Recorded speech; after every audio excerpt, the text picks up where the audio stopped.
نبی کریم صلی اللہ علیہ وآلہ وسلم کا فرمان ہے کہ جس نے صبح اٹھ کر محبت بھری نگاہ سے صرف اپنے ماں باپ کے چہرے کو دیکھ لیا، کیا کیا؟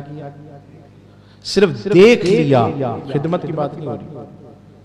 کریم آقا صلی اللہ علیہ وسلم نے فرمایا اللہ اسے مقبول حج کا ثواب عطا فرماتا ہے، صرف دیکھنے پہ اجر ہے، دیکھنے پہ۔ تو ان کی خدمت میں کتنا اجر ہوگا؟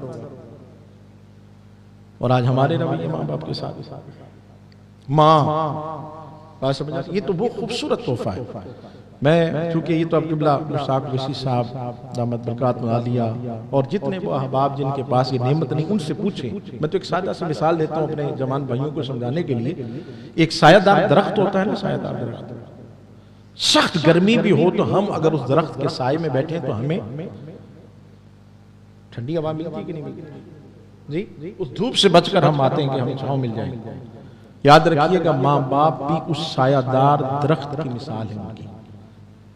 اور جب ماں باپ نہیں ہوتے نا تو بندہ پھر ایسا ہوتا ہے کہ جیسے کسی نے گھنے سایہ دار درخت سے اٹھا کے اسے کڑکتی دھوپ میں کھڑا کر دیا۔